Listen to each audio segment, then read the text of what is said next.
ಕಲಬುರಗಿಯಲ್ಲಿ ಸಮಸ್ತ ಹಡಪ ಸಮಾಜದ ಎಲ್ಲ ಬಾಂಧವರು, ಹಿರಿಯರು ಮತ್ತು ಯುವಕರು ಸೇರಿ ಇವತ್ತಿನ ದಿವಸ ಒಂದು ಪ್ರತಿಭಟನೆಯನ್ನು ಹಮ್ಮಿಕೊಂಡಿದ್ದೆವು. ಸರ್ದಾರ್ ವಲ್ಲಭಾಯ್ ಪಟೇಲಿಂದ DC ಆಫೀಸ್ವರೆಗೆ. ಬಂಧುಗಳೇ, ಕರ್ನಾಟಕದಲ್ಲಿ ಹಡಪ ಸಮಾಜ ಜನಾಂಗ 18-20 ಲಕ್ಷ ಜನಸಂಖ್ಯೆ ಇದ್ದೀವಿ. ಅದು ಕರ್ನಾಟಕದಲ್ಲಿ.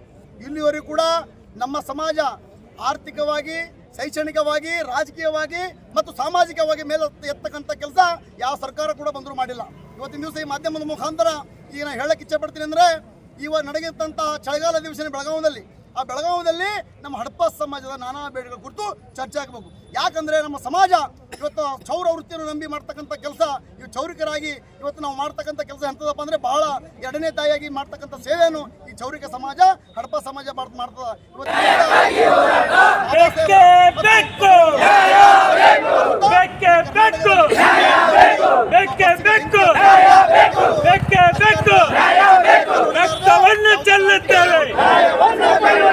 ರಕ್ತವನ್ನು ಚೆಲ್ಲುತ್ತೇವೆ ಸಮಾಜದ ಹೋರಾಟಕ್ಕೆ, ಸಮಾಜದ ಹೋರಾಟಕ್ಕೆ ಬೆಕ್ಕೆ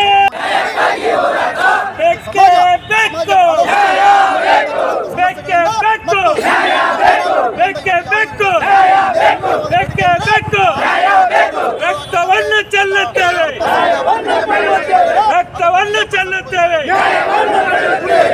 ಸಮಾಜದ ಹೋರಾಟಕ್ಕೆ, ಸಮಾಜದ ಹೋರಾಟಕ್ಕೆ. ಕಲಬುರಗಿ ಅವರ ಮುಖಾಂತರ ಚಳಿಗಾಲ ಬೆಳಗಾವಿ ಅಧಿವೇಶನದಲ್ಲಿ ಹಡಪ ಸಮಾಜದ ಮೀಸಲಾತಿ ಹಾಗೂ ನಾನಾ ಬೇಡಿಕೆ ಈಡೇರಿಸುವ ಕುರಿತು ಮನವಿ ಮಾಡುತ್ತಿದ್ದೀವಿ. ನಾವು ಕರ್ನಾಟಕದಲ್ಲಿ 18-20 ಲಕ್ಷ ಜನಸಂಖ್ಯೆ ಇದ್ದೆವು. ಆಯಾ ಜಿಲ್ಲೆಯಲ್ಲಿ ಆಯಾ ಹೆಸರಿನಿಂದ ಕರೀತಕ್ಕಂಥ ಹಡಪದ ಚೌರಿಕ, ನಾವಲಿಗೆ, ನಾಯಿಂದ ಬಂಡಾರ, ಹೀಗೆ ಆಯಾ ಪದಗಳನ್ನು ಕರೆಸಿಕೊಟ್ಟು ಚೌರ ವೃತ್ತಿ ನಮ್ಮ ಮೂಲ ವೃತ್ತಿಯಾಗಿದೆ. ನಾವು ಬಾಬಾ ಸಾಹೇಬರ ಬಸವಣ್ಣನವರ ಸಿದ್ಧಾಂತಗಳನ್ನು ಅಚ್ಚುಕಟ್ಟಾಗಿ ಪಾಲಿಸತಕ್ಕಂಥ ಜನಾಂಗ. ಈ ಜನಾಂಗ ರಾಜಕೀಯವಾಗಿ ಮತ್ತು ಶೈಕ್ಷಣಿಕವಾಗಿ, ಆರ್ಥಿಕವಾಗಿ ಮತ್ತು ಸಾಮಾಜಿಕವಾಗಿ ಬಹಳ ತೀರ ಹಿಂದುಳಿದಿದೆ. ನಾವು ಹಿಂದುಳಿದ ವರ್ಗ, ಅತಿ ಹಿಂದುಳಿದ ಸಮಾಜವಾಗಿದ್ದು ಈ ಸಮಾಜಕ್ಕೆ ದಿನನಿತ್ಯ ಶೋಷಣೆ, ದೌರ್ಜನ್ಯ, ಅಸ್ಪೃಶ್ಯತೆ ನಡೀತದೆ. ಅದಕ್ಕೋಸ್ಕರ ಇವೆಲ್ಲವನ್ನು ತಡೆಗಟ್ಟಲು ಮಾನ್ಯ ಸರ್ಕಾರ, ಕರ್ನಾಟಕ ಸರ್ಕಾರ, ಸಿದ್ದರಾಮಯ್ಯ ಸರ್ಕಾರ ಈ ಒಂದು ನಾನಾ ಬೇಡಿಕೆಗಳನ್ನು ಇಟ್ಟುಕೊಂಡು ಇವತ್ತು ನಾವು ಪ್ರತಿಭಟನೆ ಮಾಡುತ್ತೇವೆ. ಜಿಲ್ಲಾಧಿಕಾರಿ ಕಲಬುರಗಿ ಅವರ ಮುಖಾಂತರ ತಮಗೆ ಮನೆ ಕೊಡುತ್ತೀವಿ. ಆ ಬೇಡಿಕೆ ಯಾವಂದ್ರೆ ಕಲಬುರಗಿ ಜಿಲ್ಲಾ ಹಡಪ ಸಮಾಜಕ್ಕೆ ಸಮುದಾಯ ಭವನ ನಿರ್ಮಾಣ ಮಾಡಲು 50 ಲಕ್ಷಗಳನ್ನು ನೀಡಬೇಕು. ಅದೇ ರೀತಿ ಕಲಬುರಗಿ ವಿಶ್ವವಿದ್ಯಾಲಯ ಹಡಪದಪ್ಪನ ಅಧ್ಯಯನ ಪೀಠಕ್ಕೆ ಪ್ರತ್ಯೇಕ ಕಟ್ಟಡ ನಿರ್ಮಾಣ ಮಾಡಲು 1 ಕೋಟಿ ಅನುದಾನ ಬಿಡುಗಡೆ ಮಾಡಬೇಕು. ನೆಲೆಗುದಿಗೆ ಬಿದ್ದಿರುವ ಹಡಪದ ಸಮಾಜದ ಅಭಿವೃದ್ಧಿ ನಿಗಮಕ್ಕೆ 50 ಕೋಟಿ ಅನುದಾನ ನೀಡಿ ಕಾರ್ಯರೂಪಕ್ಕೆ ತರಬೇಕು. ಹಡಪದ ಸಮಾಜದ ಜಾತಿ ನಿಂದನೀಯ ಅಜಮ ಪದಕ್ಕೆ ಅಟ್ರಾಸಿಟಿ ಕಾನೂನು ಕೇಸ್ ದಾಖಲು ಮಾಡಲು ಕಾನೂನು ರಚನೆ ಆಗಬೇಕು. ಹಡಪದಪ್ಪನವರು ಮತ್ತು ಹಡಪದ ಲಿಂಗಮ್ಮತ್ತವರ ಜನ್ಮಸ್ಥಳವಾದ ಮಸವಿನಾಳ್ ಹಾಗೂ ದೇಗಿನಾಳ್ ಗ್ರಾಮದಲ್ಲಿ ವಾಸವಾಗಿರುವ ಮನೆಗಳನ್ನು ಕೂಡಲ ಸಂಗಮ ಪ್ರಾಧಿಕಾರದಲ್ಲಿ ತೆಗೆದುಕೊಂಡು ಸ್ಮಾರಕವಾಗಿ ಅಭಿವೃದ್ಧಿ ಮಾಡಬೇಕು. ಅದೇ ರೀತಿಯಾಗಿ ಬಸವ ಕಲ್ಯಾಣದಲ್ಲಿರುವ ಅಣ್ಣ ಬಸವ ಅರಿವಿನ ಗವಿ ಪಕ್ಕದಲ್ಲಿ ಎಡವಾಗ ಗವಿ ಹಡಪದಪ್ಪನವರ ಗವಿಯಾಗಿದ್ದು ಬಸವ ಕಲ್ಯಾಣ ಪ್ರಾಧಿಕಾರಕ್ಕೆ ತೆಗೆದುಕೊಂಡು ಅಭಿವೃದ್ಧಿ ಮಾಡಬೇಕು. ಅದೇ ರೀತಿಯಾಗಿ ಹಡಪ ಸಮಾಜದ ಯಾರೊಬ್ಬರನ್ನು ಇಲ್ಲಿವರೆಗೂ ರಾಜಕೀಯವಾಗಿ ಪ್ರಾತಿನಿಧ್ಯ ನೀಡಿಲ್ಲ. ಆದ್ದರಿಂದ ಯಾರೊಬ್ಬರನ್ನು ತಮ್ಮ ಪಕ್ಷದ ನಿಷ್ಠಾವಂತ ದುಡಿಯವರನ್ನು ರಾಜ್ಯಸಭಾ ಸದಸ್ಯನಾಗಿ ಅಥವಾ ವಿಧಾನ ಪರಿಷತ್ ಸದಸ್ಯನಾಗಿ ಅಥವಾ ನಾಮನಿರ್ದೇಶನ ಅಧ್ಯಕ್ಷರಾಗಿ ಮಾಡಬೇಕು. ಅದೇ ರೀತಿಯಾಗಿ ಹಿಂದುಳಿದ ವರ್ಗದಲ್ಲಿ ಒಳ ಮೀಸಲಾತಿ ಕೊಡಬೇಕು.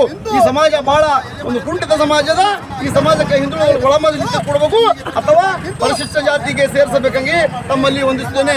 ಅದಕ್ಕೋಸ್ಕರ ಮಾನ್ಯ ಮುಖ್ಯಮಂತ್ರಿಗಳಿಗೆ ಇವತ್ತು ಜಿಲ್ಲಾಧಿಕಾರಿ ಮುಖಾಂತರ ಮತ್ತು ಶಿವರಾಜ್ ತಂಗಡಿಗೆ ಅವರು ಹಿಂದುಳಿದ ವರ್ಗ ಕಲ್ಯಾಣ ಇಲಾಖೆ ಸಚಿವರಿಗೆ ಕೂಡ ಈ ಮಾನ್ಯ ಜಿಲ್ಲಾಧಿಕಾರಿ ಮುಖಾಂತರ ಈ ಮನವಿಯನ್ನು ಮಾಡ್ತಾರೆ. ಸಮಸ್ತ ಹಡಪ ಸಮಾಜದ ವತಿಯಿಂದ ಈ ಒಂದು ಚಳಿಗಾಲ ಅಧಿವೇಶನ ಮುಗಿಯುವವರೆಗೂ ಈ ನಮ್ಮ ಸಂಪೂರ್ಣ ಬೇಡಿಕೆಗಳನ್ನು ಈಡೇರಿಸಬೇಕು.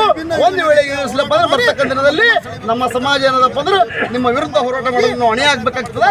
ಅಥವಾ ಹೋರಾಟ ಮಾಡಲು ಏನಾದರೂ ಅಹಿತಕರಗಳಿದ್ರೆ ಅದು ಮಾನ್ಯ ಜನ ಸರ್ಕಾರ ಕಾರಣ ಆಗ್ಬೇಕಾಗ್ತದೆ. ಇವತ್ತಿನ ದಿವಸ ತಮಗೆ ಈ ಒಂದು ಪತ್ರಿಕೆ ಮುಖಾಂತರ ಹೇಳ್ತಾ ಮಾನ್ಯ ಜಿಲ್ಲಾಧಿಕಾರಿ ವತಿಯಿಂದ ಬಂದಂತ ನಮ್ಮ ಸಾಹೇಬರಿಗೆ ಮನವಿ ಪತ್ರವನ್ನು ಕೊಡ್ತಾ ಇದ್ದೇನೆ. ವಿಚಾರ ಮಾಡಬೇಕು, ಚಳಿಗಾಲ ದಿವಸ ಚರ್ಚೆ ಮಾಡಿ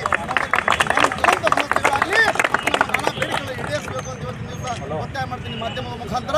ಅದೇ ರೀತಿಯಾಗಿ ಕಲಬುರಗಿ ಅವರ ಮುಖಾಂತರ ಚಳಿಗಾಲ ಬೆಳಗಾವಿ ಅಧಿವೇಶನದಲ್ಲಿ ಹಡಪ ಸಮಾಜದ ಮೀಸಲಾತಿ ಹಾಗೂ ನಾನಾ ಬೇಡಿಕೆ ಈಡೇರಿಸುವ ಕುರಿತು ಮನವಿ ಮಾಡುತ್ತಿದ್ದೀವಿ.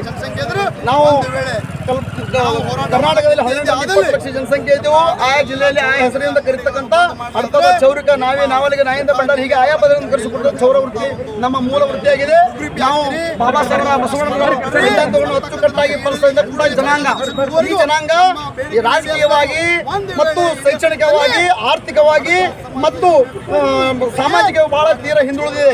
ನಾವು ಹಿಂದುಳಿದ ವರ್ಗ ಅತಿ ಹಿಂದುಳಿದ ಸಮಾಜವಾಗಿದ್ದು ಈ ಸಮಾಜಕ್ಕೆ ದಿನನಿತ್ಯ ಶೋಷಣೆ ದೌರ್ಜನ್ಯ ಅಸ್ಪೃಶ್ಯತೆ ನಡೀತದೆ. ಅದಕ್ಕೋಸ್ಕರ ಇವೆಲ್ಲವನ್ನು ತಡೆಗಟ್ಟಲು ಮಾನ್ಯ ಸರ್ಕಾರ ಕರ್ನಾಟಕ ಸರ್ಕಾರ ಸಿದ್ದರಾಮಯ್ಯ ಸರ್ಕಾರ ಈ ಒಂದು ನಾನಾ ಬೇಡಿಕೆಗಳನ್ನು ಇಟ್ಟುಕೊಂಡು ಇವತ್ತು ನಾವು ಪ್ರತಿಭಟನೆ ಮಾಡುತ್ತೇವೆ. ಜಿಲ್ಲಾಧಿಕಾರಿ ಕಲಬುರಗಿ ಅವರ ಮುಖಾಂತರ ತಮಗೆ ಮನವಿ ಕೊಡುತ್ತೀವಿ. ಬೇಡಿಕೆ ಅಂದರೆ ಕಲಬುರಗಿ ಜಿಲ್ಲಾ ಹಡಪ ಸಮಾಜಕ್ಕೆ ಸಮುದಾಯ ಭವನ ನಿರ್ಮಾಣ ಮಾಡಲು 50 ಲಕ್ಷಗಳನ್ನು